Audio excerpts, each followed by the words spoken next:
ونؤمن به ونتوكل عليه ونعوذ بالله من شرور أنفسنا ومن سيئات أعمالنا من يهده الله فلا مضل له ومن يضلله فلا هادي له ونشهد أن لا إله إلا الله وحده لا شريك له ونشهد أن محمدا عبده ورسوله أما بعد فأعوذ بالله من الشيطان الرجيم بسم الله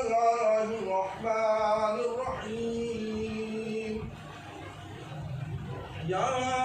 أيها الناس اتقوا ربكم الذي خلقكم من نفس واحدة وخلق منها زوجها وبث منهما رجالا كثيرا ونساء واتقوا الله الذي تساءلون به والأرحام إن الله كان عليكم رقيبا فقال الله تبارك وتعالى يا أيها الذين آمنوا اتقوا الله حق تقاته ولا تموتن إلا وأنتم مسلمون فقال الله تبارك وتعالى يا أيها الذين آمنوا اتقوا الله وقولوا قولا سديدا يصلح لكم أعمالكم ويغفر لكم ذنوبكم ومن يطع الله ورسوله فقد فاز فوزا عظيما وقال النبي صلى الله عليه وسلم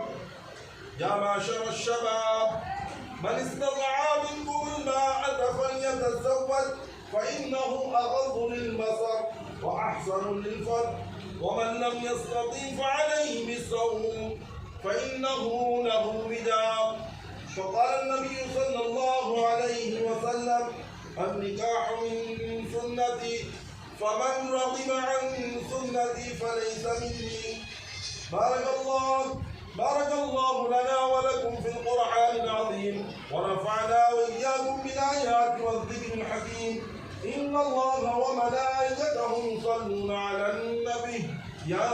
أيها الذين آمنوا صلوا عليه وسلموا تسليما اللهم